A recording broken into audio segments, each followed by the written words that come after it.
Welcome Cosmic Comics, Games and Collectibles, your zen of geekism. We carry comics old and new, magazines, toys, games like Pokemon, Magic, D&D. Want Godzilla, Ultraman, Star Trek, Ninja Turtles, Funko Pops? You'll find it all here. Shop our Cosmic Sound Room and pick up a record or two. Enjoy our Comic Coffee Lounge with a cup of Sasquatch coffee or a delicious menu item while geeking out over a super cool movie on our big screen. Come by and say hello to Maui. Cosmic Comic, Games and Collectibles. Superman loves us, and so will you.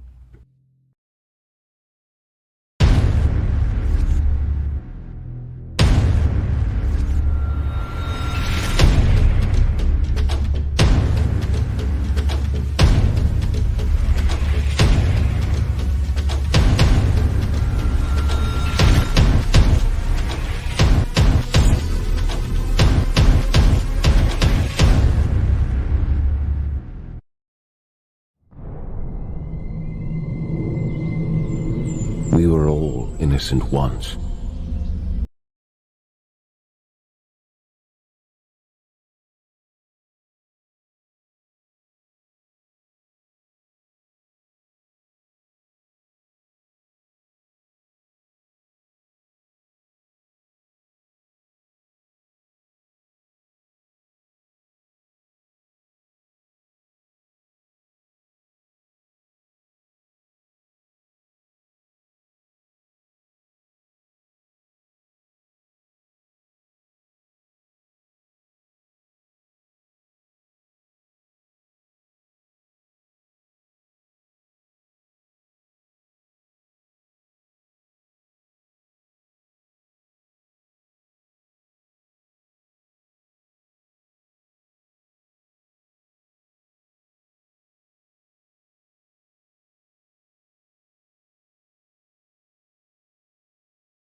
Infinitale Chronicles, the War of the Trees.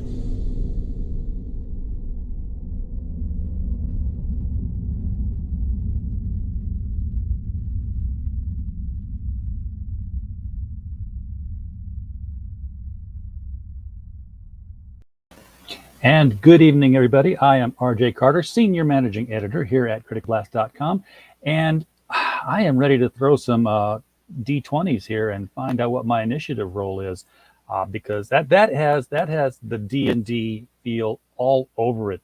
Infinitale Chronicles, War of the Trees. So this is funding on Indiegogo right now, and that's what we're going to talk about, which is why we brought in Mr. Chris Fisk. Chris, how are you tonight, my friend? I'm doing pretty good. How about you, RJ?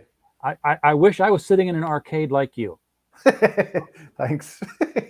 What games you got over there? That's every game that has ever existed. Oh, come on!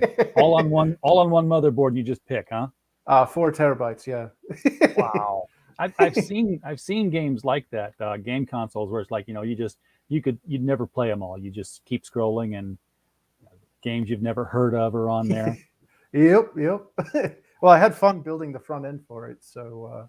Oh, wait a second. Now you didn't just go out and buy this at an entertainment center store. You built this. Well, the Street Fighter is the old arcade one up, but the Multicade is that's my baby. Oh my God!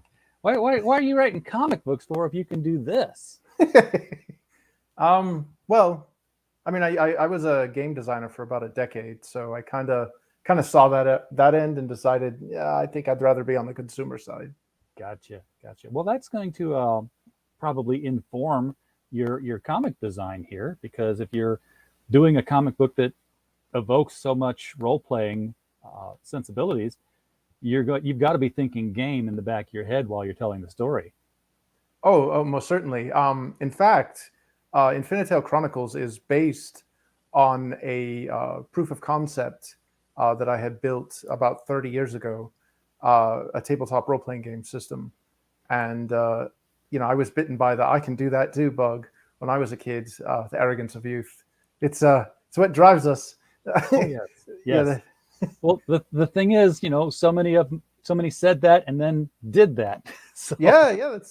That's kind of what's kind of spawned the initiative to make the comic, was that it was created, back in my youth, and it just sat there for decades. And after I got out of the video game development industry, I was kind of, creatively constipated. I wanted to make something more creative, because, I leapt to a less creative but more stable and more rewarding industry, web design.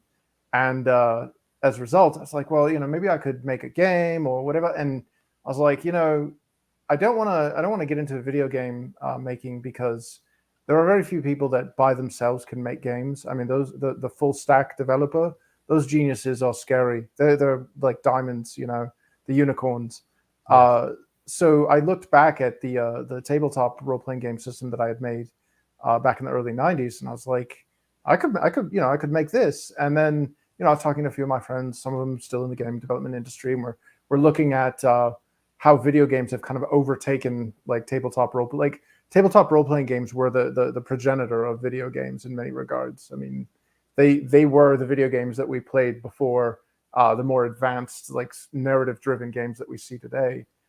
And when I was developing my system, instead of it being the standard like murder hobo style of group A gets together at a tavern, goes off to the dungeon and kills something, very, very rinse and repeat. Or, I mean, I wouldn't say all stories are like that. I mean, you look at like Dragonlance, and you actually have a pretty coherent narrative about, Tachesis and the War of the Lance and all that. Yeah. But the Infinitale system was kind of an experiment initially. It was more narrative focused. In fact, the dungeon master was called a narrator, and instead of modules, it was all plot points. The system was built almost with post-its, where we had, the 5-act structure, the rising action, the climax, the falling action, the conclusion. These were all mapped out in a lattice of cards that the narrator would kind of build along with little vignettes, little scenes that could be dynamically switched between by the players based on their actions. And that was kind of how we started with story-based gaming, was that almost every game session felt like an improv acting studio.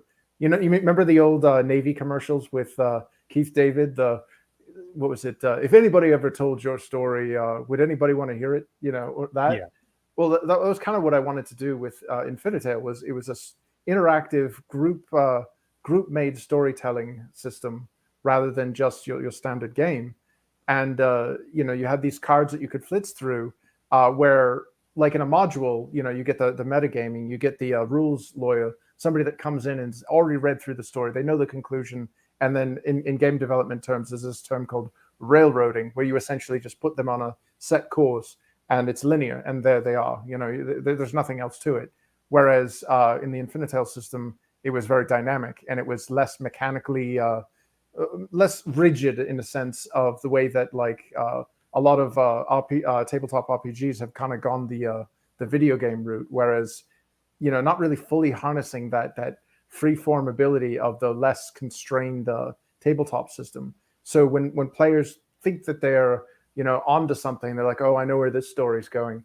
You have the ability as a narrator to kind of flip the switch or change directions completely. Like the person they thought was who Colonel Mustard in the parlor with the candlestick was actually the butler in the kitchen with the knife.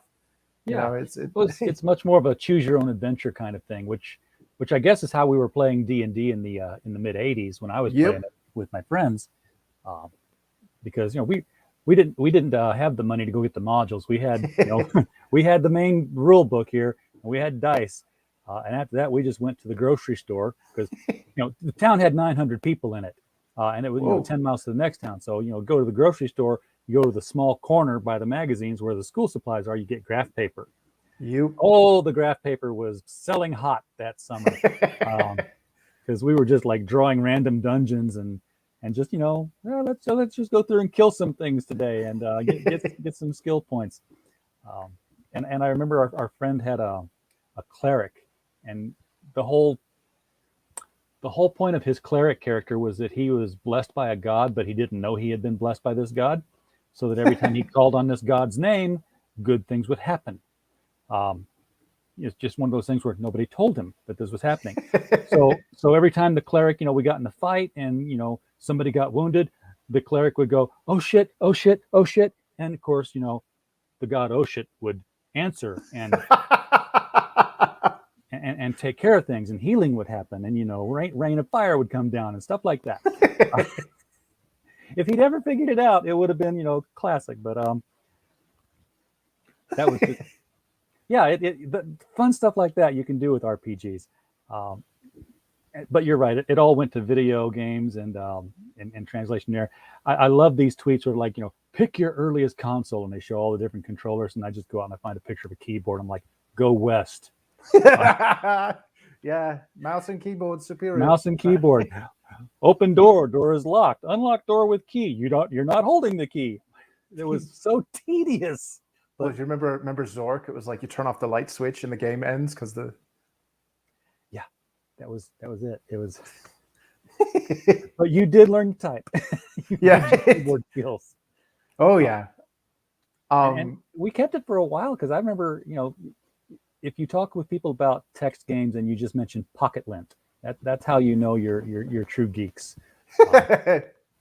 Oh yeah. Do you have Pocket Lint? What are you talking about? Oh, you're no gamer. Go away. Or you forgot to bring your towel. Yes, forgot to bring your towel. Like, you can't leave without the towel. The game doesn't work anymore after that. Eat some peanuts. Yep. All right.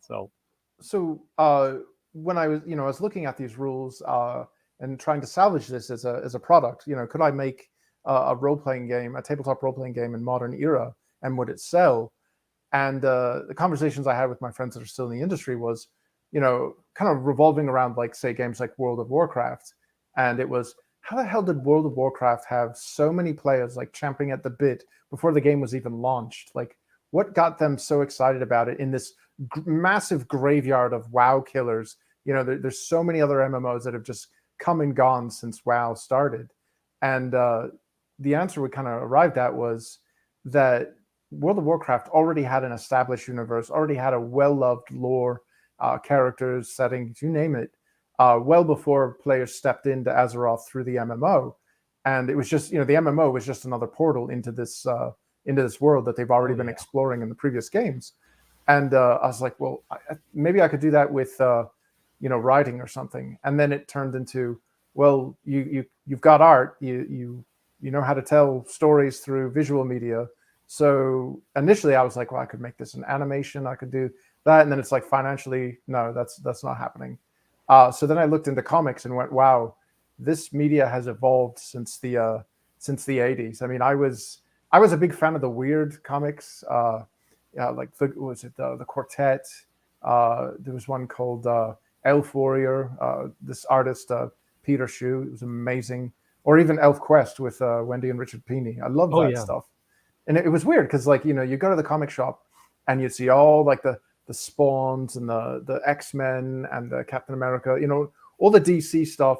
And then you go to this like little weird section, relegated to like the not so popular stuff. And I'd see like Metal Hurlant, and I'd see like the Elf Warrior, or there's a couple other ones like amazing artists like Fassner and Larson, who, wow, I'd probably get in trouble if I hung some of that stuff at work. But oh yeah, but, Steve Warren's The Survivors, Boris the Bear, all that. Yeah, like, I loved the obscure stuff. I loved, like, it wasn't restrained by the same kind of like cookie cutter kind of mainstream stuff that we started seeing.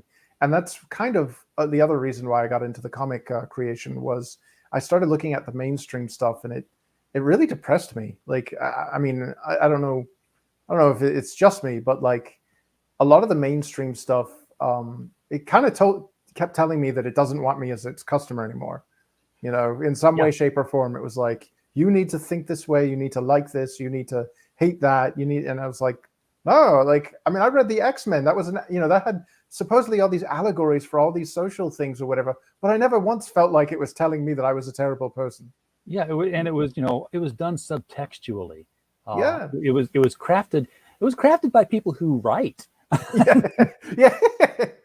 Yeah. So that's kind of why I turned to the indie comic stuff. And honestly, I've been watching like the Comic Skater streams, and it's become like the home shopping network. I mean, I need help. It's just constantly like, hey, check this out. It's like, whoa, show me the link. And I get it, and it's like, back to that.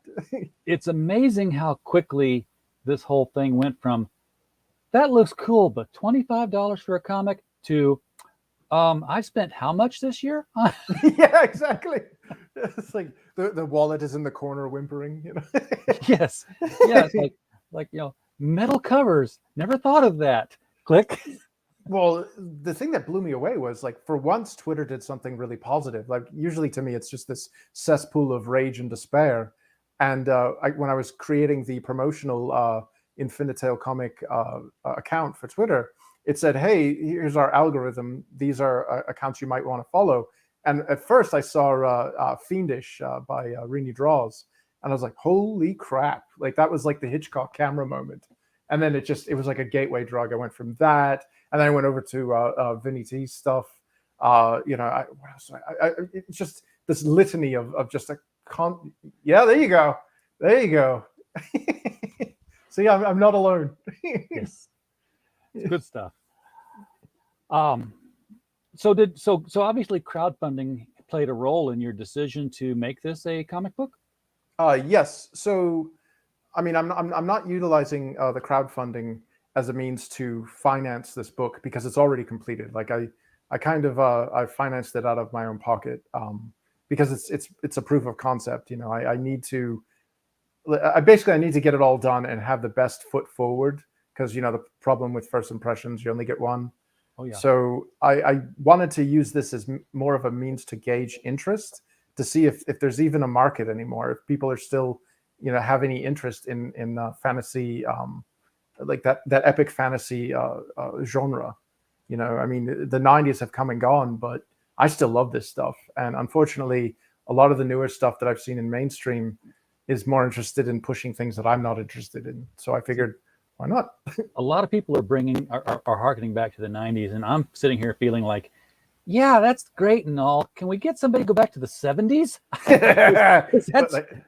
When I could pick up an issue of Batman and it was like, Batman stalks the streets, a villain commits a crime, he catches the villain, and it's over, and it's going to be the same thing next month with something entirely new. And I don't have to have read 17 chapters before this because, there's a very important dinner conversation that's had before, some political maneuvering happens. And, Batman has a dream. It was action, and it was compressed storytelling. And you could jump in anywhere. All you had to know was, hey, Batman's a regular guy who fights crime. Superman came from Krypton. He has heat vision and can fly. That's all you had to know going in. Yeah, Flash moves really quickly. Yes, exactly. And you'll learn stuff. Flashbacks will always be part of that. So yeah, somebody go back and do the 70s. I would really, really appreciate that. Well, a lot of my inspiration for the stories and stuff actually came not just from Dungeons and Dragons, but or the comics that I had mentioned previously. But like, I was a big fan of the Saturday morning cartoons. And you don't get me started, man. Well, I also really liked the action figure commercials. Those 30-minute action figure commercials like Masters of the Universe and G.I. Joe and Thundercats and all that stuff. And one of the things that really kind of weirded me out about them was, you have a big ass, like, ripped guy with a sword, and he punches people. When's he going to run that thing through someone? Like, when's Lion-O going to take the Sword of Omens and actually use it for something other than a Viewmaster? Yeah, no one ever uses the swords. Yeah, it's like, it'd be like Luke Skywalker drawing the saber and then just like punching Darth Vader. It reminds me of like when Peter David wrote a novel called Sir Apropos of Nothing, and it was a fantasy setting, and there were unicorns in it. And the first time you meet this unicorn, it's like, it sets up the magical moment kind of thing. And then the unicorn lowers its head and stabs somebody. and Peter's whole gig was like, yeah, they got long, sharp, pointy things on their head. They used them. There's a reason it's there. Yep. Yeah, what is it? The Cabin in the Woods. Have you seen that Oh, yeah. film? Yeah, when the unicorn impales the guy through the wall. Exactly. Yeah, everybody's doing it now, but it was Yeah. It's like I wonder if they read that book.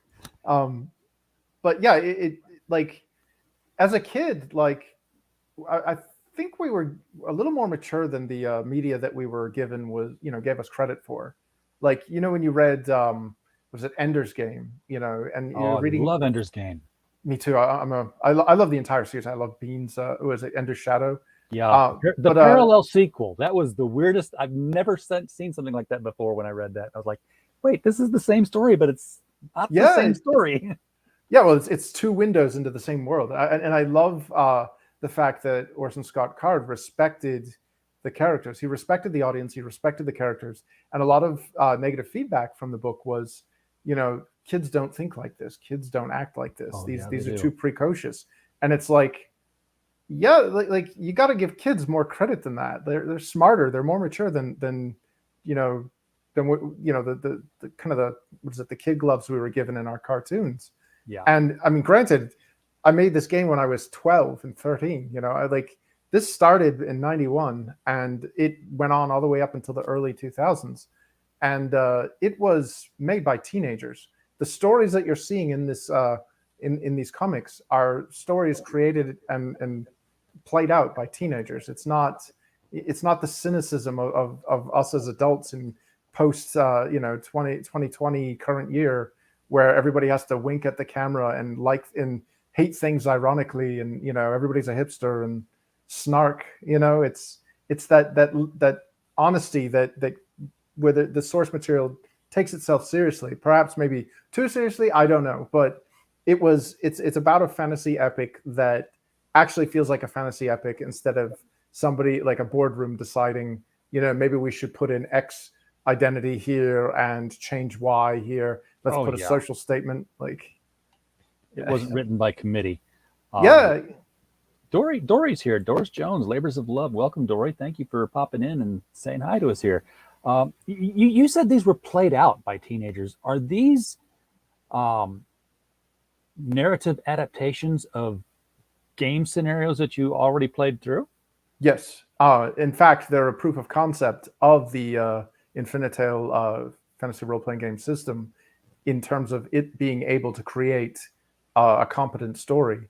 And again, we chronicled the entire adventure from beginning to end, and it sat there for 30 years. And after I had moved back to the United States, I opened up my my bin and I'm looking at it. I was like, wow, this is a good story. Like, one of the things is when I was researching for this game, I didn't want to rip off Dungeons and Dragons. I didn't want to rip off Tolkien, which Dungeons and Dragons did, and I didn't want to rip off anything else. But I wanted to make sure that what that same kind of ambiance, that same kind of motif that Tolkien and his copiers, myself included, really liked was maintained. And like how you said, this gives me a Dungeons and Dragons feeling. I want to maintain that, but I don't want somebody to look at it and go, what is that? Is that Dungeons? Like, what? Like, is that World of Warcraft? Like, it have its own unique identity. Yeah. And so how do you establish that? How do you set it? How do you take a fantasy setting with elves and spears and giant trees and have it instantly recognizable as not this thing that you think it is? well, for starters, I looked at a lot of mythology and folklore throughout the world. I looked at what Tolkien looked at. I looked at like the Eddas from the Icelandic sagas, Snorri Sturluson, the Volsung saga. I looked at Hibernian, ancient Irish mythology, Welsh mythology. In fact, Cadgatho, the War of the Trees, is a Welsh poem that is heavily disputed because it wasn't really committed to text. And when it was, several centuries or whatever after the fact, it was highly contested. People were saying, there's certain historians that think that it's, a metaphor for this. Others think it's a literal story. Some think it's a land dispute or whatever. But it was something that kind of started that, wow, nobody's ever really thought of, like, a lot of Irish mythology is exploitable for that, because it's more hearsay than like solidly written down documentation, the way that like a lot of Roman stuff was, or like ancient Greece, or Yeah. even the Egyptians. Like we It's have not the Gilgamesh Chronicle where it's like literally written in stone. yeah, with the palette of Narma. You know, Yeah. it's something that I really enjoyed as well, because it had that Tolkien slash D&D feel to it, but at the same time there's so many different spins and twists that were familiar yet unfamiliar. Things like in that illustration you're seeing on the screen, why do the elves have bare feet? Like that was never really discussed. And like Tolkien's elves were basically just pretty tall people. You know, in fact, they weren't even described as having pointed ears in the original book. It was just tall people, the tall elves, you know. And what is it? There's something else about them that they, you know, if you looked at a silhouette of them, you couldn't really discern them as anything separate. You know, were they man, were they elf? Really, you really couldn't tell, other than what the film crew added for aesthetics, where you could see, okay, there wasn't a single straight line in any of the elven architecture or material, accoutrement, or whatever, whereas the humans had a more rigid system and the dwarves were literally blocks. But the reason why in this universe the elves are barefooted is because elves are not, they're more of I would say an elemental spiritual being, and they're linked to nature, and like a plant, they need to have their feet touching nutrient soil, so they hate deserts. And you definitely don't want them staying on hard stone for too long, you know, because it's like a plant. They're not going to really grow that well, you know, out of a stone, or you know, out in the desert where there's no nutrients or nourishment. So the elves tend to have this preference for staying in touch with the ground, or in touch with the earth, so to speak. And in addition to that, you'll also notice that the elves don't, in this universe, have any type of metal other than something that's goldish, or brass, or bronze, or copper. And that was another interesting thing that I'd found. Iron's anathema. Yeah. The Fey folk have a strong aversion to you know, ferrous metals and alloys like iron and steel, and silver is downright poisonous to them. So they tend to not have that. And then also, you know, really embellished the ears, kind of like the World of Warcraft elves, and had them have a very distinct silhouette that distinguishes them from the other races that we'll see later on. But the War of the Trees is almost exclusively focused on kind of the genesis of the elves. You know, a lot of these other fantasy stories kind of take elves for granted, where you're writing a story where, oh yeah, then those are the elves. Well, this is their kind of their origin story, or at least a reboot to their origin story. So when you say War of the Trees, is that a metaphor, or is there, like, you know, Ents from Tolkien that are like, we're going to pick up, and we're going to start, you know, it's the elms against the oaks, you know, and we're going to have a battle for the grove. When I was doing research for some of the lore, there was. Have you ever heard of the Tuatha? It's easy for you to say. No, I can't say I have heard of that. Okay, so the Tuatha is part of ancient Irish mythology, kind of the first people of Hibernia, or Ireland, and Danu was their goddess, and she had a husband that was killed by their children, and when he died, she turned him into a tree, Darach, the oak, and her tears led down the Danu River that separates Ireland. And so there was a big tree in the center of Ireland for a while. And it's funny because you look at like Game of Thrones and you see the weird trees. And it was very similar to, or at least the way it was described in the mythology, very similar to that. There were these trees that would grow from her tears. And that was how she would reach out to the world. So it could be considered a metaphor, but there are trees in this world that are physical manifestations and not just like allegories. Okay, so there is a war going to happen here, because, you know, it's in the title, the War of the Trees. And I just wasn't sure, because I'm seeing elves fighting, I'm not seeing any trees fighting.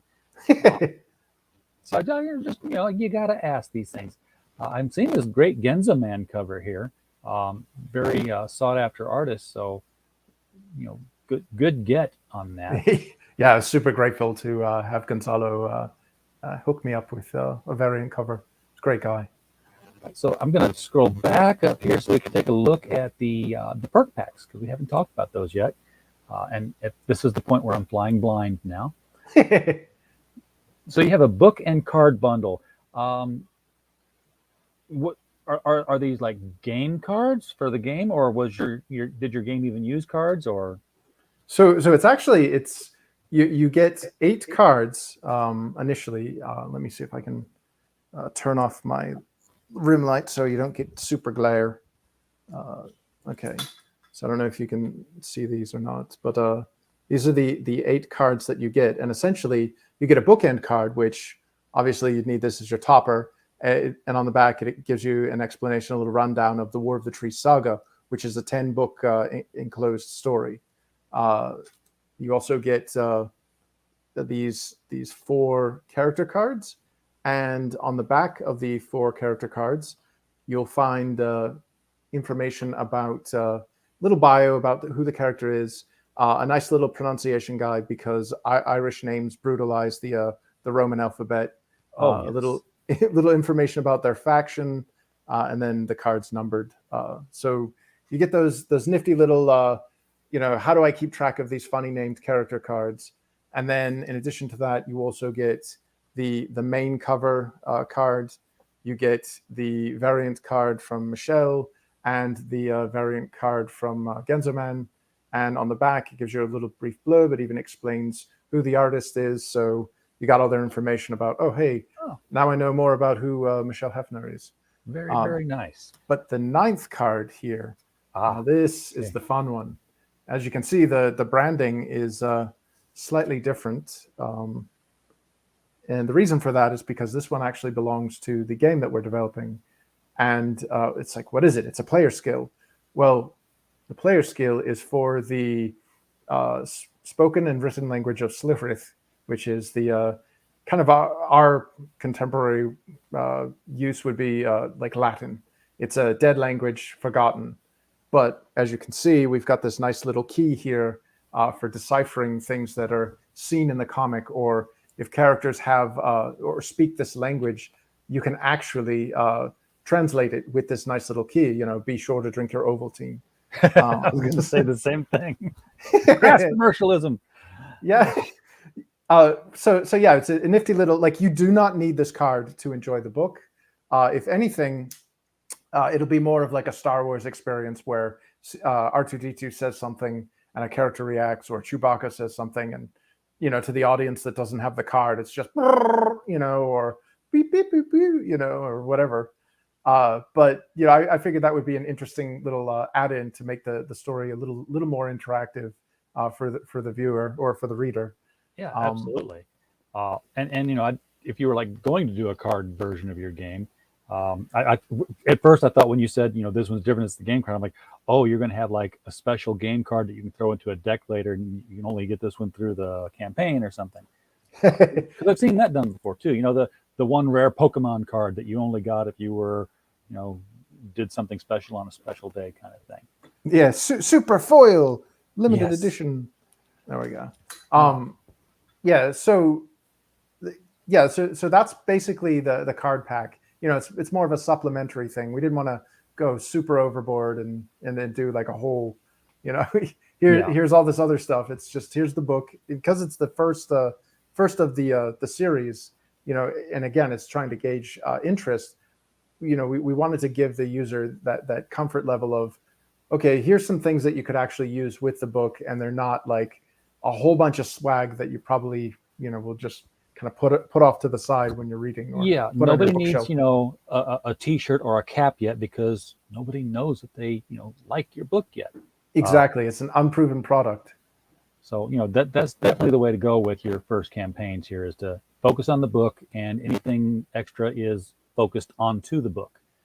Yep. So like your cards are here. So $23. That's an odd number.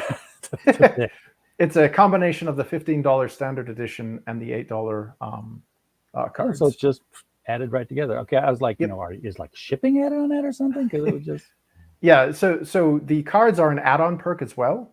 But I found through some feedback that people who were visiting the campaign site were like, I don't know about the cards until after I make the purchase. So putting that together like that gives the user or the viewer, hey, we actually have cards too. So Yeah. I love the fact that they've put add-ons onto both Indiegogo and Kickstarter, but because now within a year every campaign is going to be here's the book, and then everything else will be add-ons. But they need to have a thing up front that says when you click through, here are all the add-ons you'll be able to pick from and how much they'll cost. And you'll be like, oh yeah, okay. And and at some point, if it gets to be that, why even make it an add-on after the selection? Why not just put it all up front? And you say, give me one of those, one of those, one of those, and do it all on the main page. But what do I know? I just do IT work for the past 30 years. I don't know anything about user interface. yeah. Maybe someday. Anyway, you can get the book and you can get the card bundle for $23, and that's actually a very, very good deal for a crowdfunded book because this is a 50-page book. Is this like full color? 50-page? Yeah, full color. Is this like a stiff cover, or you going with perfect bound on this? Well, right now we're still looking into kind of financially wrangling things in. I don't want to go overboard. I don't want to do what like Bancroft did with his amazing UV spot effect and stuff. Yeah. If we don't get enough sets, because you need a minimum commit for your quantities. And if this doesn't sell, I don't want to be stuck with a bunch of super hyperfoil hollow, Yes. my second mortgage over here. I'm still waiting for somebody to do the holofoil button cell powered LED effect where you press this corner of the book and the dragon's eyes will glow. The Pink Floyd pulse. Yeah, although that would be super cool. Yeah. You get a flat button battery on there, and it's like that would actually work. The next tier, of course, is the digital, and we have a lot of people who really like digital. So I'm going to ask: when is there a digital version of the cards? Because Currently, no. No NFTs. Oh my god. Yeah, there isn't currently. I haven't really had much of a demand for that. The reason being is that a lot of people that wanted the cards kind of favor the tactility. Like these are high quality plastic too. They're not even paper. And if you give them the digital cards, it turns into more of it's just a mini, kind of a mini art book that's not very like it doesn't really have as much art as you'd want out of an art book. So I'm thinking that later on, if the campaign gets successful and we start getting more interest generated from this, later on we would produce an art book, and of course it would have some digital art in it, including the art of the characters. So yeah, and I guess really what I was getting at there largely was the translation card. There was like a digital version of that. Yeah, that's our carrot, physical only, currently at least, because I haven't had too much of a demand. I haven't had people shouting at me saying, "Make this digital." So. You know what you're gonna have to do if you buy the digital, folks, and I know you're watching there, and I know that you want to get the digital tier. So go ahead, click on it, throw the money at it right now. You're gonna have to do when I was a kid. I used to get the crossword puzzle books because there's no television in the house half the time. Religious thing for some reason. I guess the other half of the time we just said, "Oh fuck it, we're going to hell." But I would get these crossword puzzle books, and then there would be like cryptograms, and it was nothing but like a string of random alphabetic letters, and you had to figure out what each letter really meant. And you just put your brain to it, like, okay, well, this one occurs the most. Maybe that's an E. No, that didn't work. Try a T. Okay, that's working out. So if there's 3-letter words and one starts with a T, I bet that's HE. No, that does. Oh yeah, okay, it does work. And then you find 10 or tie, and it's like, oh, I'm screwed up all the way through. That's what you're going to have to do if you get the digital book. Although you get the card. I may have to rain on that parade a bit. Oh no. Because when we were making the game, players got wise to that. So some alphabets are backwards, some alphabets are pre-Gutenberg. So the English alphabet had a lot more letters than it does now, right? Well, I'm glad they narrowed it down because it would totally throw off the cadence of the song. Yeah. The last letter of the alphabet wasn't Z in the original English alphabet. It was actually and per se and. So the ampersand was the last letter of the alphabet. The ampersand. And how is that phonetically pronounced? And per se and. No. I mean, that's the name of the. I mean, what phoneme did we make our mouths form when we saw it? Well, I mean the letter is the weird, but there's also like the thorn and the f. So there's the voiced th sound like though, and then or the, and then there's the unvoiced like thought, or thug, or think. And so when I was developing the languages, and we had players that did exactly what you did, they're like, oh, this guy, all right, yeah, I don't need that. Yeah, he's like, I don't need that language, and he started metagaming and stuff, and he's all like, be sure to drink your Ovaltine, son of a, but it was, he started doing that, and then it was like, okay, how are we going to fix this?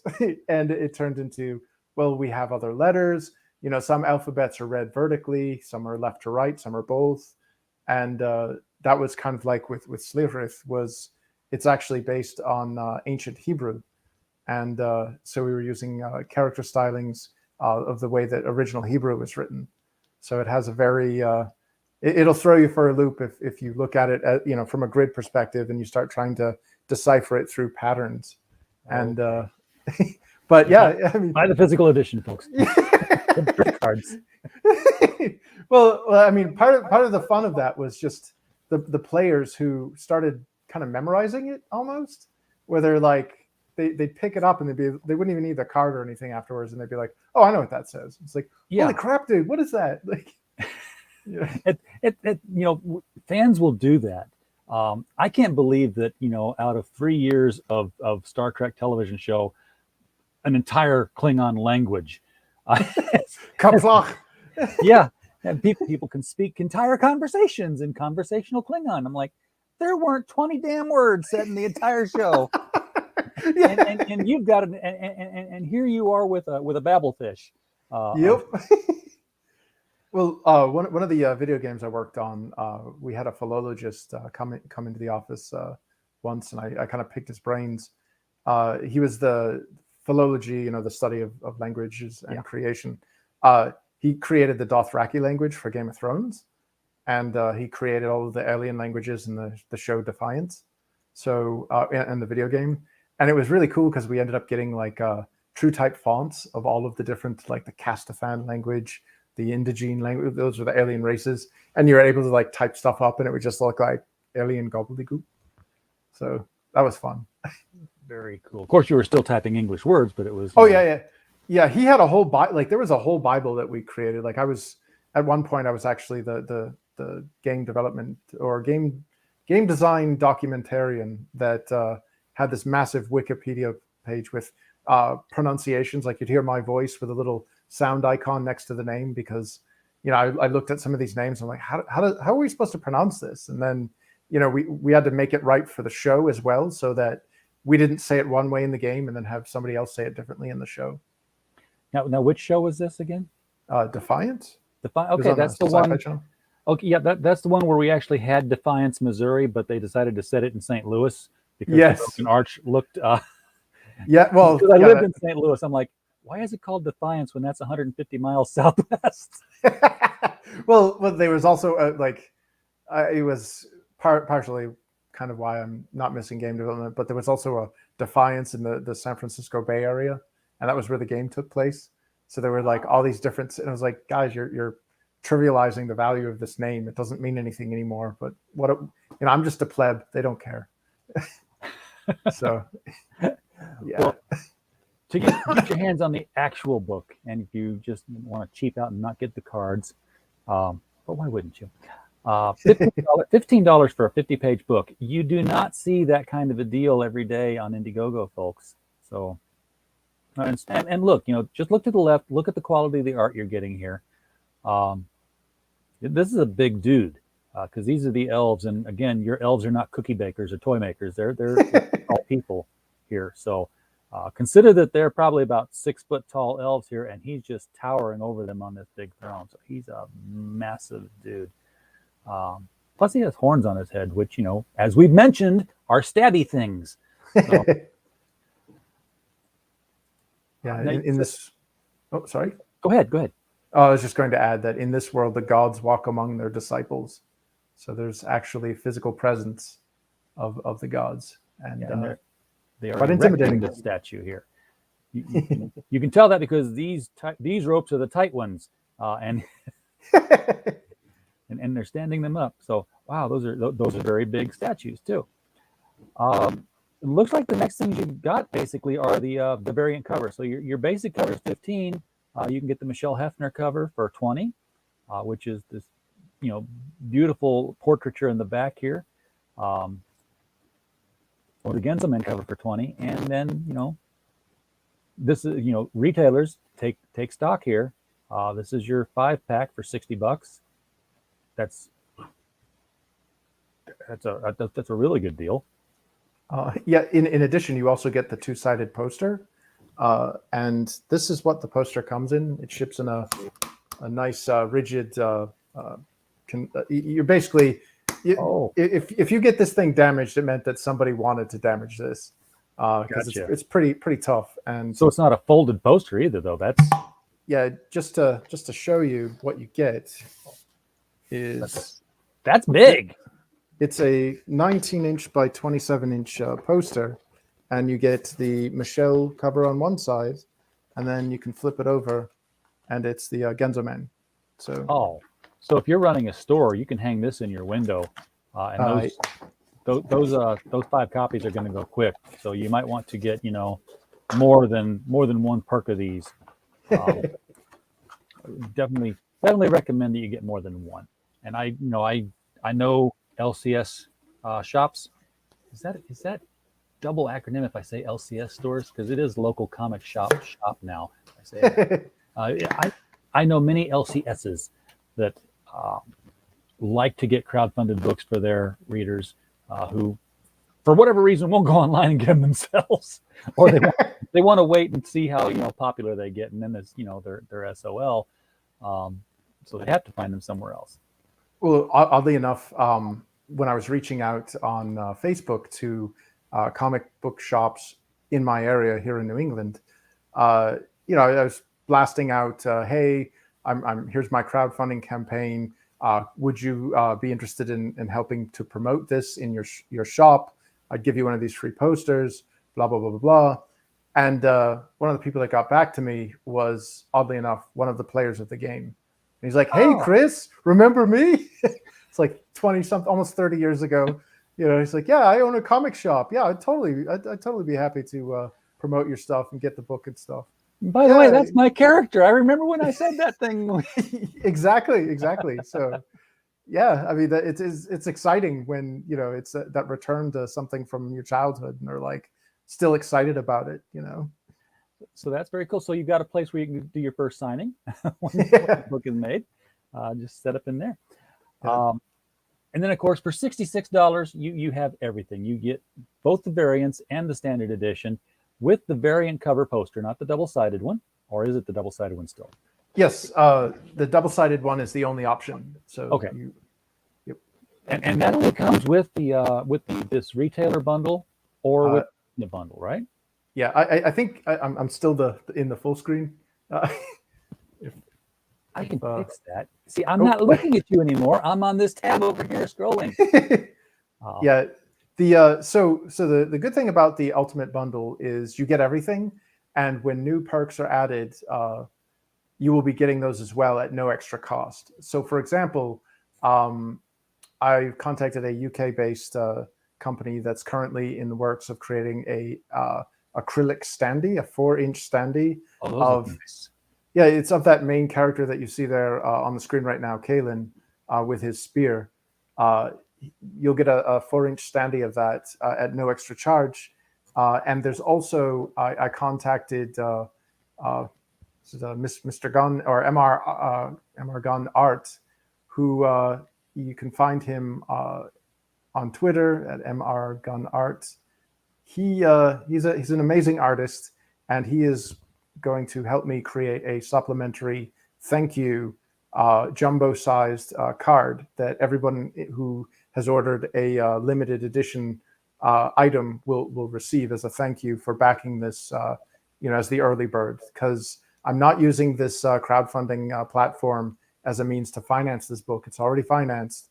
I'm using it as a means to gauge interest. So if you get in on the ground floor, you will be receiving more stuff as an appreciation gift from me for having some faith in something that's unproven. Sure. And while people might focus in on, oh my gosh, it's got a $12,000 goal, the important thing is that it's a flexible goal, which means, if this thing stops right now, God forbid, don't do that. People get out there and throw money at it. But if it stops at $14.95, everyone who contributed is still getting their book. Yes. I didn't put my name on something that I planned on scamming people with. I'm an old Yankee. I believe in customer first. So with that said, all of the people who have backed are guaranteed to get the perks that they purchased. Despite whatever Indiegogo says, I have your information. I'm going to confirm it when the campaign ends. Win or success or failure, doesn't matter. I'm shipping out these perks. I already have them. I mean, my dining room table is full of posters and cards, and where we have the book sitting at the printers. Might as well get them out to people. We've talked for 51 minutes, almost an hour, which is almost the whole show. We've talked about what the book is, how big it is, who did the art, the game that preceded it, and we haven't said a damn word about what the story's about.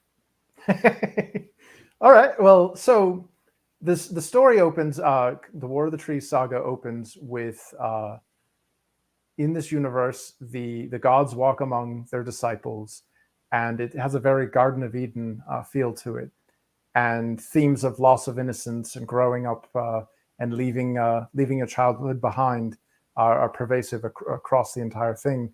Another theme would be the kind of the triumphs and dangers and horrors of freedom at the expense of comfort, which is, some would say that's pretty much, losing childhood to become an adult. That's what it's all about. Independence is a scary thing. And in this world, our main character here, Ashlyn, is the queen of one of the 7 sovereignties of this alien world called Esperia. And basically she's never known toil, never really known kind of really any real struggle. And one of the kind of characteristics of the elves is they're not very fertile. They don't get pregnant or give birth, and when they do, it's a big deal. And another piece of this is the elfin society here is matriarchal. It's almost like a bee colony or an ant colony, where the queen or the women kind of hold the dominant positions, and the men are more of the subordinates. So, for example, Kaelin, the character I mentioned earlier, he's a king consort. He's not the king. He's not the ruler. They're called sovereignties, not kingdoms. Yeah, which is again very Celtic in its origins. Yes. Yep. And unfortunately, when you live forever, there are kind of costs to that. These people have never known illness. They've never known the betrayals of age, and they basically stay eternally beautiful. And that is a problem, especially if there is that concept of reproduction, because we all know what happens with things like rabbits, So there is a culling. And if you've ever seen films like Logan's Run, the carousel. Yes. Well, in this world, there is something called the lottery. And every moon cycle, 7 names are drawn from the lottery. And these names are all male names. And the men are, the names that are drawn, these men are escorted to this site and for something called the harvest. And at the harvest, they are ritually devoured by the gods. They are eaten. They are killed. So eventually you'll have a lot of female elves. Exactly. And just a couple of male elves who can't keep busy enough, apparently. Well, so very Shirley Jackson. Yeah, actually. Shirley Jackson. Well, she wrote the lottery, and it was, Yeah, we're not going to pick up bricks and throw them at the at people though. But yeah, so basically, the story opens with everybody's fine with this. It's an unquestioned dogma. It's something that has just always been. You never never really think about it. It's, like if you've ever read The Giver, it's just how things are. And, society has been normalized by this. And it's an accepted part of life that, eventually your name will be drawn if you're a man. And there are other ways of dying as well, and that's displeasing the gods. So there is a level of subservience that the Elvar, or the elf people have for their deities, these patron gods that walk among their lands, that protect them from the horrors, the fauna and the dangers outside their little protected microcosms. And when they fail the tithe, or when they fail to produce for the harvest, there are consequences for that. So there is that living in fear of this like abusive parent almost. And our story opens where, as I had mentioned, the elves are infertile pretty much. Well, Ashlyn gives birth to a son. And unfortunately, she started getting sick, and she falls into a coma and starts having these dreams, these visions. Oddly enough, this is completely coincidental, but Ashlyn is Gaelic, and it means dream or vision. And so the player just happened to choose that name, and it just coincided with this. So it wasn't intentional. It was one of those Bob Ross happy accidents. Serendipity. Yeah, right. So she gives birth to this son. She falls into this coma, starts having these hallucinations, these delirium-born dreams about weird stuff that she's never heard of or seen, or things that have defied everything that she's ever known. And while she was, sick and passed out and indisposed, her husband took their son to get named by the druids, the priests basically of this society. And when his name was given, it was put into the lottery and drawn. So he's just a swaddler. So it seems kind of odd that a baby would be, we're killing babies now. Like, what's going on here? Like, usually these names are drawn for people that have lived for eons, because what is time when you're ageless? It's, my number's up. I'm young and pretty and everything's fine until I'm dead, which is the best way that any mortal would, kind of want to check off this planet. But with the elves, it was a kind of a strange thing that suddenly this infant that never really had a chance for life, it's born, it's looking around, go, what's going on? Somebody feed me. And they're like, yep, this one's going for the harvest. And that doesn't sit right with Ashlyn. And even though she was totally fine with condemning other people's sons and brothers and husbands to death, but when it's hers, something's different. So that's kind of where the conflict starts. That one act of defiance. Yeah. Now I know you've got the gods, which are real. I mean, we're not talking about leaving men out to die on, stoned on rocks. It's literal. A giant person's going to pick you up and chomp your head off and, pick their teeth, and you're going to be eaten by the gods. Are there any other races in this world? Because that's, usually a standard for fantasy settings. You've got your elves, you've got your orcs, you've got your goblins. Yes. So there are no orcs in this world. In fact, racist. Yeah, Dungeons and Dragons orcs are racist. If you so just to kind of clarify, there are two worlds in the Infinitale universe, and Infinitale Chronicles is almost a historical primer to the universe as whole, where we have this Fey world, Esperia, where the races that you described, you've got your elves, you've got like your unicorns, you've got your dragons, you've got your hydra, you've got your I don't know, like hippocampus or a kelpie, or think of any type of folklore, kind of the things that go bump in the night, the werewolves, the vampires, all that stuff that is born in this world. So obviously the Elvar will need some protection from that, because they're not at the top of the food chain. So there's all that, but then there is another world, and that is the world of Munadea, the mundane world. And something happens where a group from planet A or world A goes to world B, and it introduces the mundane. Does it happen world. at a carnival? They get on a roller coaster, and it's kind of like the reverse of the cartoon. No. So with that said, there's a whole bunch of ramifications for that. and that's where the game world takes place, is in Monadea. Esperia itself is kind of something happens during the events of the War of the Trees, and these stories are supposed to serve as that historical representation to introduce you into this world and to get you familiar with locales and terms and settings and conventions. But when you get into the game world, you'll notice there's a lot of things different in the game world. For example, there are no Elfar. The Elfar people only exist in the War of the Trees.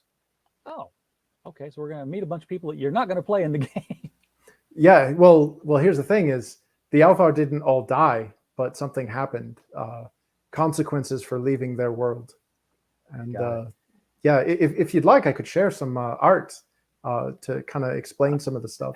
Absolutely. And we have Pops Van Zant's in the chat. And if you haven't gone to Comic Related Madness to push this, you need to touch base with Pops. Oh, yeah. I know Pops. Okay. Yeah, he's a great guy. So let me see if I can share my screen. Let's see. Okay, so there it is. All right, there's. So I obviously have my feed. my website here at InfinitaleChronicles.com. You can go to it and kind of check out what we got brewing. Oh, you have more books. Oh yeah. The let's see if I go to the library here. So the library is initially, we have just one book here with the cover, second Genesis, but we're planning, and it's shown in the Indiegogo stretch goals. We have all 10 books mapped out. So the War of the Trees saga is 10 books. Wow. So that's just the War of the Trees. That's just the War of the Trees. And then there'll be more sagas. You're planning for quite the epic run here. Well, yeah. I mean, I've got like 30 years of material, and I figure, if it succeeds, if there's an actual interest for it, we actually have, a fully constructed story. We're not pulling the J.J. Abrams here. We're not winging it. We're not going to give you, like the Disney trilogy that was just kind of made up by the seat of their pants. Like, this is a closed loop, and it's all serves as history for the game.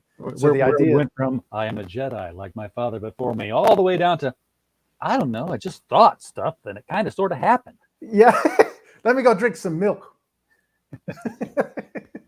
Yeah. So this was just to kind of present to you the full roadmap of the product that we're trying to get out. And you think those will all be 50-page books at or thereabouts? I mean, we're looking at 500 pages for the complete saga. Yes. There. That's going to be huge. Yeah, that's what we're hoping for.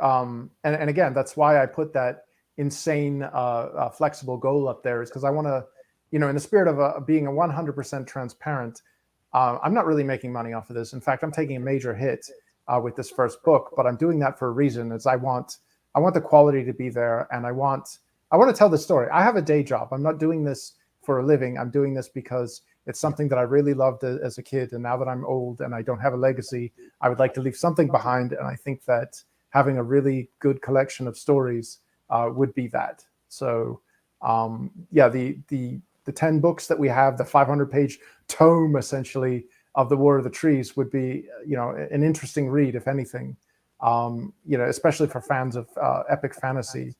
And you don't even need to be a fan of tabletop games or anything to enjoy this. In fact, some of the people that have proofread the comics and stuff went, this is really cool. In fact, one of my friends was like, this is really good for people who are big fans of elves, but it's also really good for people who hate elves, because these guys get, they get messed up. Yeah. So just to show some of the elves in this book. Yeah, I don't shy away from the ultra violence, and again, we were probably all sadistic, twisted teenagers. So, that brings up the question now. As you're showing the pictures here, what is the age level for this particular book? If the violence is there, and heaven forfend, elf boo some sort. I would say it's not for children, and I would say it's for teenagers of bad parents, okay. like mine. I picked up Ninja Scroll when I was a teenager, and that warped me, and I loved it. So yeah, there is the whole sex and violence stuff. So I wouldn't say it's for children, despite the fact that the aesthetic does look very teenagery-ish, young adult or whatever. But I mean, ultimately, that's for parents to decide what's suitable for their kids. And like I said, my parents weren't exactly the best parents, so I got to see all of it, because all of this was made when I was a teenager. So, yeah. So in the world of Monodea, these are all the playable races. In the world of Monodea, we have 5 separate ethnic groups for the race of men. The men of the kingdom, the barbarians, the free men, the men of the east, the Imperials, and the men of the shadows, the first men, the Nabari. And they all have their own unique paradigms, their own unique cultures, languages, obviously aesthetics. Their silhouettes read very differently.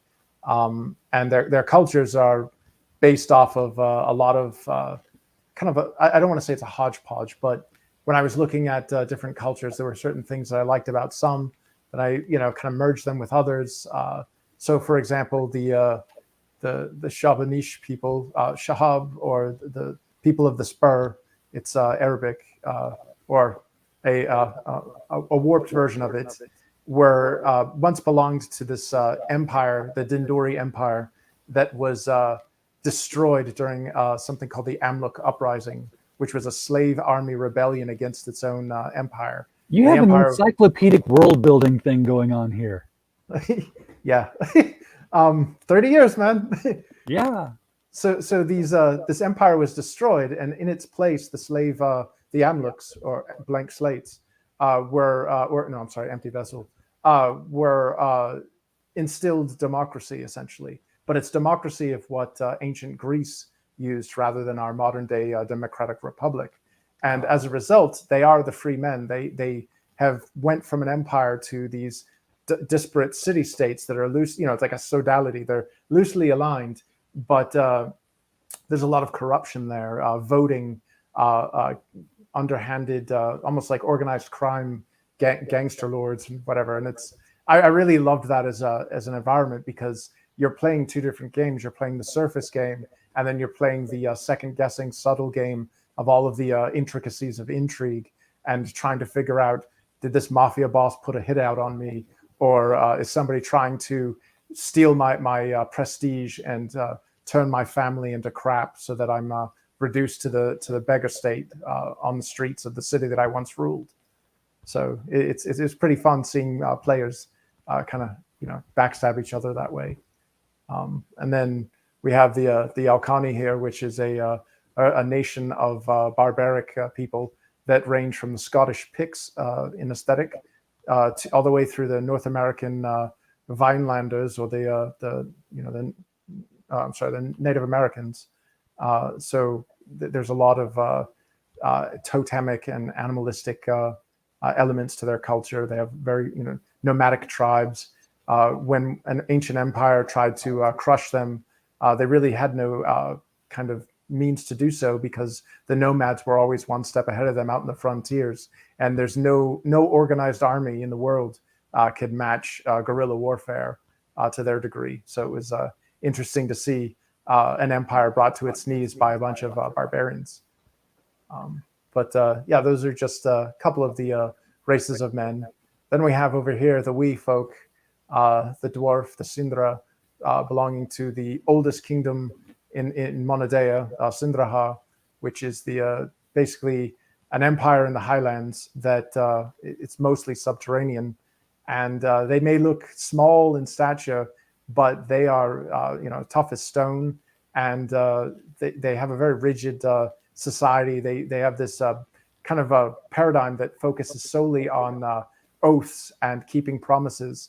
In their capital city, they have this massive tome called the Book of Oaths, where all deeds and contracts are kept. And if anybody ever breaks an oath and it's labeled an oath breaker, it's worse than death. So you tend to keep your word. They're very, very rigid that way, like rock or stone. So it's interesting to see that with a a merge of the Scandinavian with some of the Scottish Highland aesthetic. And the dwarves don't really have the Scottish accent that was made famous by Tolkien. These dwarves are more of the Highlanders from Scandinavia. They've got the more of a I don't want to say Norwegian voice to them, but they do their old religions do have a lot of in common with even say the Finnish with the Finnish Kalevala. So are they inventors? Because what one of the most hilarious scenes I ever read in all of literature was the gnome flingers in the Chronicles. Yeah, and Talada's there. The alarm goes off, net comes out, catch them. What did you miss? No problem. No, the dwarves here are more they're very clan based. So a lot of their like I guess cultural beliefs are almost they have that Highlander. This section of land is a collection of families, and the head of the what is it the thane of the clan would be kind of wouldn't necessarily be voted in, but it would be somebody that the title could change over time. There were politics involved where certain clans within the clan or certain families within the clan gain and lose prominence, and the dominant family would be kind of the ruler. So you'd have this, you'd have these Highland games or something called the Thing. It's actually the Thing, and the clans meet to discuss inter-clan politics. In their, what are we going to do about our borders to the north? Or the men of the kingdom are getting a bit brazen. How are we going to knock them down a peg? Stuff like that. So that's also where they test their mettle and explain, show who's got the biggest brass balls, so to speak. So it was also fun seeing that play out by players where they were basically a culture of braggarts, trying to both stay true to their oaths, but also boast of how great they are. So it's an interesting dichotomy of seeing those two characteristics play out against each other. And then we have over here another member of the Wee Folk, the cousin of the dwarf, the Tomtar, or as a lot of people call them, the Christmas Elves. The Christmas. The Tomtar are based on Scandinavian creatures that when we were looking at how could we create something that's like the adorable race, the cute race. We didn't want to rip off The Hobbit, obviously. Like Dungeons and Dragons had to change the name halfway through their first book because the Tolkien estate sued them. They're now halflings. We didn't want to do that. So I looked into Swedish and Norwegian mythology, and I came across the Nisser or the Tomtar. And remember that old story about the cobbler and the elves? Yes. That was actually kind of anglicized or translated improperly. It was actually the Tomtar and the cobbler. And the Tomtar are these industrious, very, very like deceptively strong, hard workers who pride themselves on toil. They're masters at agriculture. They would rather build tchotchkes and build things that to perfection. They pride themselves on that. So there's no cut corners. These people take pride in everything that they grow and build and trade and make. And when Tomtars trade their goods, there's a lot of the other races would be like, oh, that's definitely of Tomtar quality because it's perfect, like it's pristine, it's not going to break on you. It's almost like the opposite of like must be Japanese. It's What do you mean? That stuff comes from Japan. Yeah. Well, I kind of there's here in New Hampshire we have a religious group called the Shakers, and that's actually part of their creed is that the Shaker furniture that they make is to perfection because they find it in a religious context that anything worth doing is worth doing to perfection. And if you don't do it to the best of your ability and make it, any little thing, any little detail, whatever, if it's not to your best of your ability, it's kind of an affront to the God, to God. So they make everything perfect like that. And that's kind of what we instilled into the Tomtar was this very, very skilled race of craftsmen and agriculture, farmers basically, or botanists or whatever. that are, if you're ever looking for those types of vocations, you'd want a Tomtar on your side. Now I want to write a science fiction story about a project manager who has a Tomtar on his team. Yeah. We're gonna be late. It must be perfect. Yeah. Well, what is it? You can have 3. Is it fast, cheap, or good? Pick 2. Yes. You know? So that's the Tomtar. But one thing you'll notice just from their visual characteristics is they kind of have something different than the other races of Monadea, and that's these pointed ears. And that kind of comes into play. I'm not going to spoil too much, but yeah, when we move over to the elves here, these are the elves post the War of the Trees. There was an event that occurred called the Schism, and when the Elvar were cut off from their world of Asperia, they began to diverge dramatically. The magics that kept them whole just exploded, essentially, creating disparate ethnic groups within themselves, within their own families. If you've ever seen the Dark Crystal film, you may be familiar with the Skeksis and the Ancients. Well, this is basically, instead of just a duality of the Skeksis being the dark side and the Ancients being the light side, and when they came together, they're the precursors or whatever. In this world, when the schism took place, the elves fragmented into four different groups: the Seelie, the Unseelie, the Aishi, or the people of the hill, and the Azrai, the people of the oceans. And there's a 5th race, a very tragic race called the Goblins. And as you can tell, just looking at goblins, they look very similar to the Tomtar in some regards. And the thing that stands out to me is their shadow. Yeah. Oh, what's that? Why would the shadow be different than the actual goblin? And if you notice down here, it gives you 3 different names. And when the goblins are born, they are born from basically from a union between one of these fragmented races. So the Aishi won't mix with the Azrai or mix with the Unseelie, or the Seelie won't mix with the Unseelie or whatever, because it runs the risk of birthing a goblin. And this goblin is a malformation. It's an abomination. These children are almost certainly not going to make it past the crib.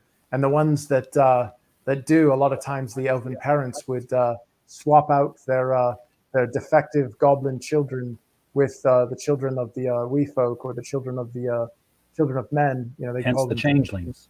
Yep.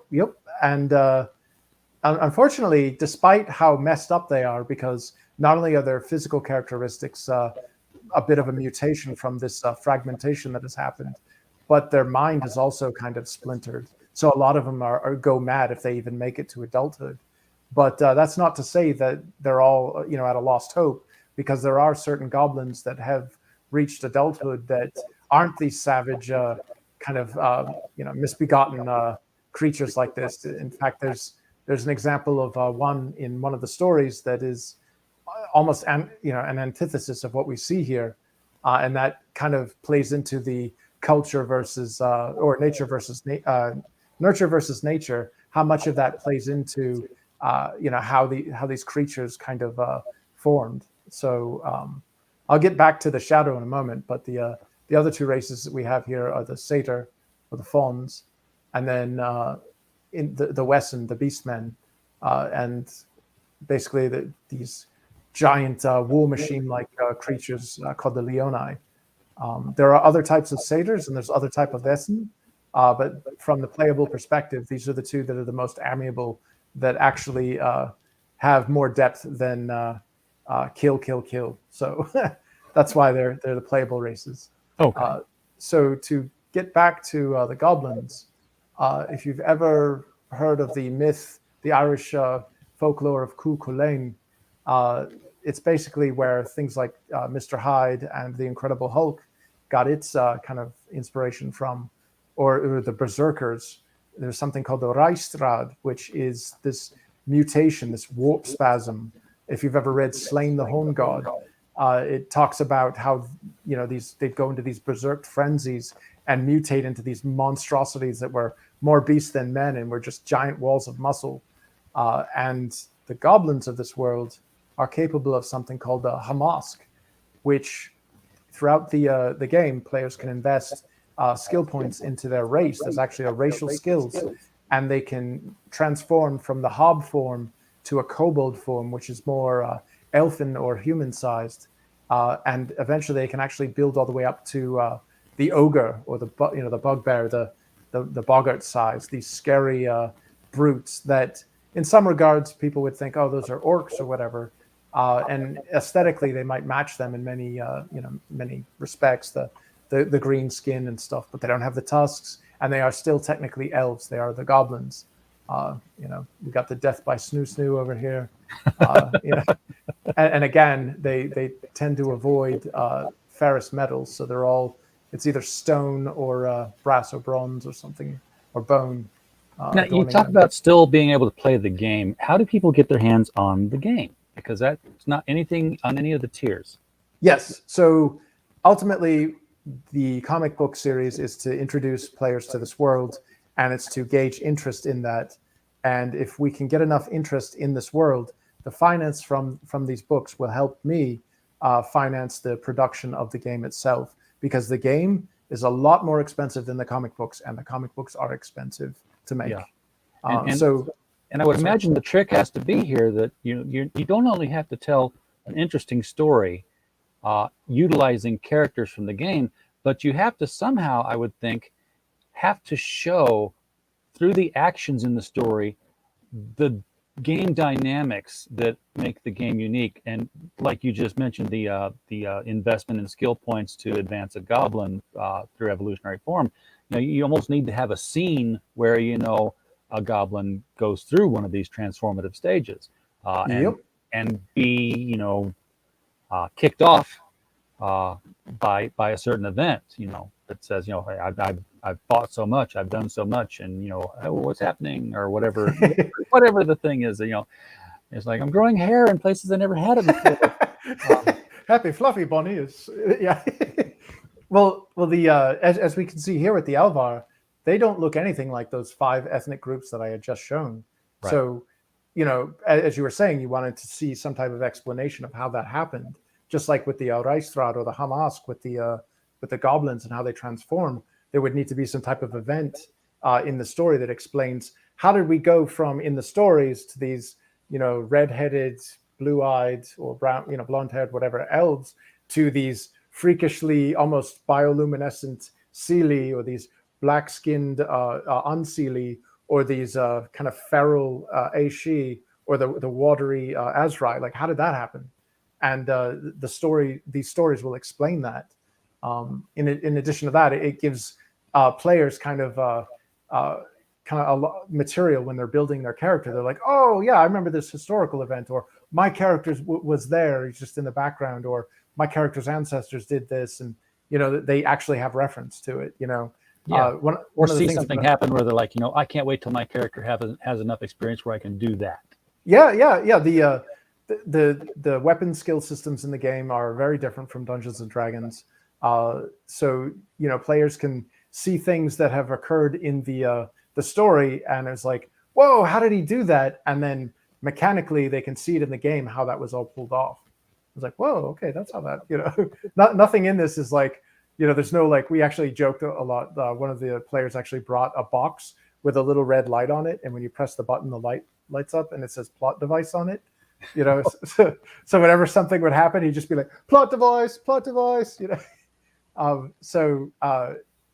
was more, it had a more organic feel to it rather than, it just happened because the story willed it. It was, no, this was actually a conscious decision that players made. And that's kind of where the experiment of Infinitale comes in, is that rather than being a single writer that tells a story, I as a single writer, I'm limited to only my experiences and my perspectives, like George Lucas, when he tried to write romance. I mean, God, you're not like sand, you're soft, come on, man. You've never talked to a girl unless you've entered your credit card number first. Yes. It's don't go with something you don't know. And Ashlyn was actually played by a female player, so she's looking at it from her perspective. I mean, the gamut of players we had kids as young as 10 playing this, and we had adults, librarians that were playing this, and it was really cool seeing the different interactions they had, where the players were creating the story from their own perspectives, and they were kind of imbuing their characters with their own persona, their own soul. So rather than just me telling them their story and telling them, okay, this is what you're doing, and it's actually, as a narrator, you set the stage, and then the actors come in and tell the story, and you're taking notes. Yeah, because you kind of have to run ahead of them. To say, okay, you've done this. I didn't plan for you to do that. I've got to think ahead now. How am I going to direct you from this point? Exactly. Yeah. And that level of laying the tracks while the train is in motion is the challenge of the narrator. Like so when the narrator sets up their story initially, it's a lot of times it's cooperative. There might be multiple narrators or whatever, but it's about anticipating outcomes and then creating like a miscellaneous outcome pile for their plot points. So they have a lattice system of, okay, here's our prelude. How are we introducing these players? Okay, well, let's look at the players' backgrounds, their prologue stories or their histories. Okay, let's have a conversation with the players and see how well they can be injected into this prelude that we're creating. Okay, I've got the prelude, and everybody is now kind of has a reason to be here. It's not just the tavern where a bunch of old friends met. We actually could have a coherent reason for them to do this. And then from there, we start setting up scenarios. You put in your settings, you put in, you set the scene, and you give these options, A, B, C, or D. And D is that unanticipated option, which almost always gets picked. And that's where you start laying in new tracks, and you have these cards available to you that you've either made beforehand, or you're making them on the fly to map out your story, so that when the story is fully completed, you can actually trace all the way back and see the entire path that a player has chosen through your forked paths. So it's almost like, instead of being a dungeon master, you're the slave to the dungeon in some respects. It's guiding. It's telling you what to do rather than you telling it what it's doing. Yeah. I mean, it's an exercise for writers. Like what I got out of it was obviously the stories that we see here from the Chronicles, but it's an exercise for writers to kind of get multiple story perspectives from players who are they're dealing with your conflicts. They win, lose, or whatever, and the story continues. There isn't this, we almost wiped, but so and so survived, and then he just got us all resurrected, and we're back in the dungeon killing people. Like, that's not even remotely part of the process. And I think it could work even outside of the fantasy setting for writers in like a writers group or whatever, to construct stories from this freeform perspective, because it gives them more of a perspective than just their own kind of experiences. It's a big, like, cooperative effort. All right. Well, Chris, I think we've filled a good hour and a half here with lore and with the comic, which I want to remind people is still here.